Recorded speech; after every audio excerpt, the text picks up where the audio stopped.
Some parents have decided to take education into their own hands. And you know what that's called? Racism. Hi, I'm Scott Ott, and this episode of Right Angle is brought to you by the members at BillWhittle.com. I'm joined by my brethren, Stephen Green and Bill Whittle. And gentlemen, it's actually more properly white privilege when suburban parents who can afford to do so pool their money and pay a teacher anywhere from $40 to $100 an hour to run small group learning sessions, sometimes out of doors, sometimes in kind of large homes, to enhance and expand on what they are learning in their time on Zoom classrooms, for example, or Microsoft Teams classrooms, as schools begin to try various ways of reopening. I thought at first, Stephen Green, that this was the kind of scrappy entrepreneurial thing you'd expect of Americans. In fact, civil society in action is what somebody at the Heritage Foundation called it. But apparently it's a problem because, Steve, if you use your money that you have earned in order to educate your kids outside of the leveling influence of the public schools, well, you're doing something that not everybody can do with their money, and therefore wrong. Yeah, I'm really tired. This is the thing that wears me down the most, is this idea that everybody has to be governed, held down to, limited to the lowest common denominator. That just because one person can't or won't do something, and oftentimes it comes down to won't, then nobody should be allowed to. And they should either be outlawed from doing it, or regulated out of doing it, or shamed out of doing it. I'm not going to be shamed for educating my kids. And anybody who wants to do that can go to hell. Listen, all education, at least public education, is a luxury. It is an absolute luxury good. It is expensive, and it takes a wealthy society to produce it and sustain it. This idea that you can take children who used to be, working on the farm from age 9 or 10 or whatever, and take them out of being productive and stick them in a school for 7 or 8 hours a day, 5 days a week for 9 months out of the year. That is a total luxury good. It is expensive to do, not just in terms of paying the teachers, building the schools, and buying the textbooks and all the rest, but it takes people, young people who used to have to work on farms or in factories, and removes them from the workforce. And this is a luxury good that Americans think is so important. This is such a vital good, no matter how expensive it is, that we make it available to everybody, no matter how poor they are. We believe in this stuff, damn it.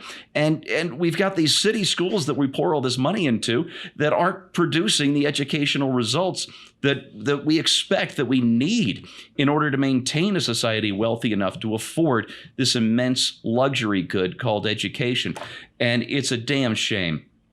But don't damn me for doing the best I can to take care of my kids. Bill, according to this story, and I want to cite my source here, this was an AP News story. A group of Oakland, California principals, elementary school principals, sent out an open letter reminding parents that health professionals recommend limiting in-person interactions and pointing out that the potential to, quote, cause feelings of exclusion, especially for kids who may see or hear of their peers congregating and learning together while they remain isolated, that this is a danger to children's health. In other words, the poor kids who are stuck with their Zoom public school, knowing that a half a dozen of their classmates are meeting down the street at a picnic table in the park with a teacher that their parents have hired, makes them feel excluded, and that's a danger. Bill, how can you as a parent, and I know you're not a parent of children, but how does one as a parent look at a situation like this and say, well, let's see, I don't want to make anybody else feel excluded, but I do want my child to get an education. What's the right thing to do here? What that open letter basically says is, science says vote for Democrats. Let's follow the science. That's basically what that letter says, and it's exactly what the letter says. If you decide to get an education on your own, that might provide a risk, a public health risk. You may be responsible for the deaths of thousands.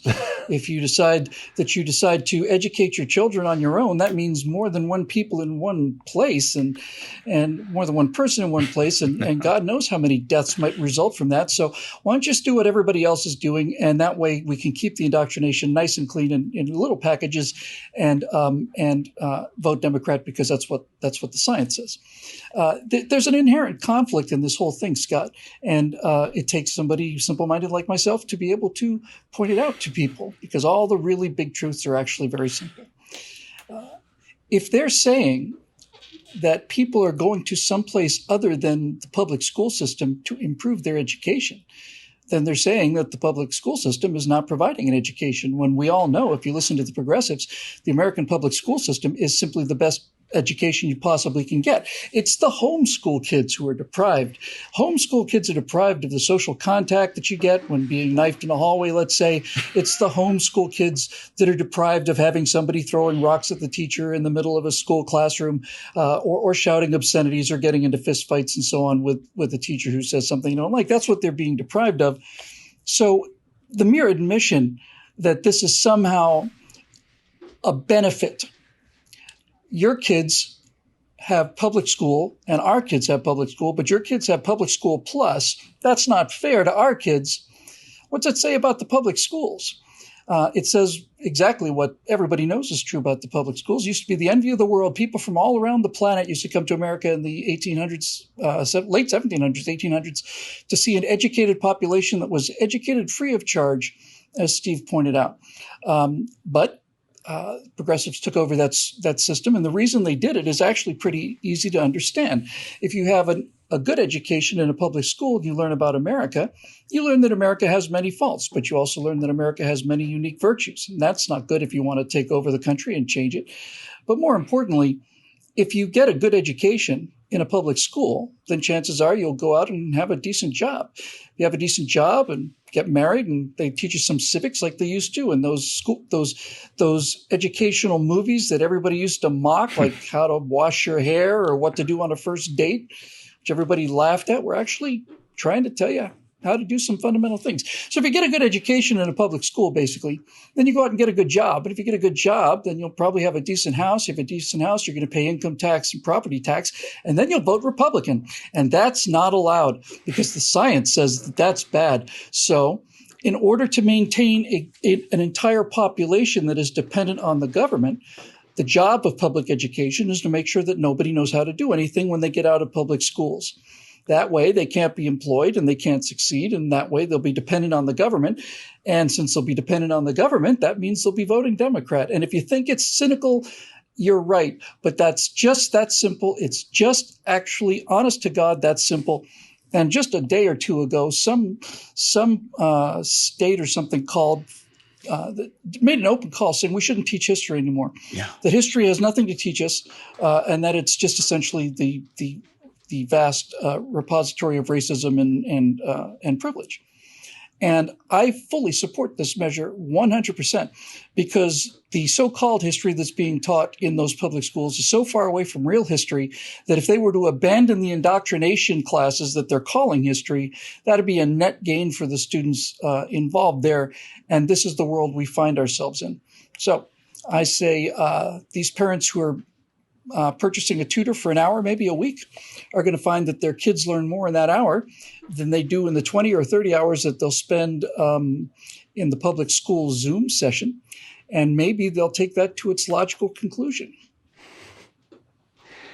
You know, these people earn this money. They can spend it any way they like. The fact that we are criticizing them because they're spending it on the education of their children just shows you the depths to which a society can descend when it is brought up under a system of tax-funded, government-run, monopolistic public schools.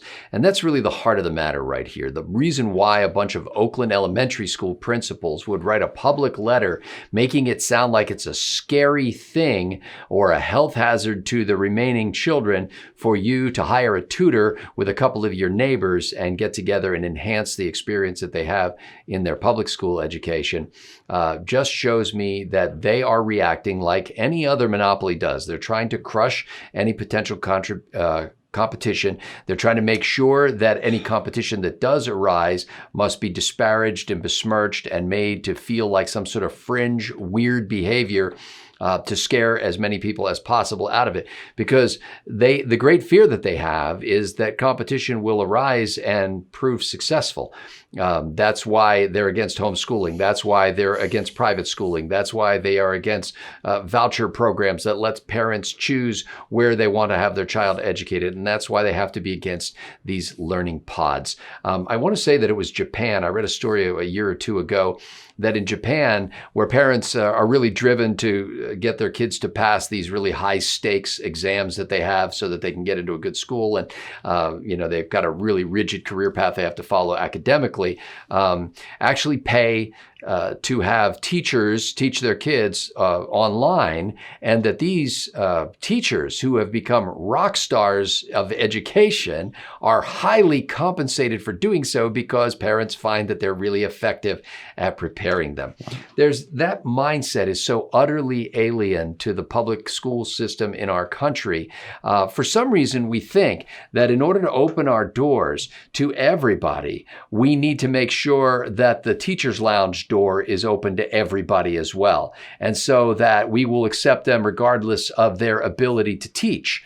And you've gotten to the point where the public schools are basically trying to make the case that their mediocrity is the best that your kid deserves. And if you think any better, then you're an advocate of white privilege, or you're a racist, or in some way you hate the poor because you want the best for your kid. Americans will reject this out of hand, as we have for many years. The homeschooling movement continues to bloom. The private schools continue to bloom, and all other kinds of options, because people realize that this country was not built on people who marched in lockstep through an Austrian-style education system run by the federal government or the state government.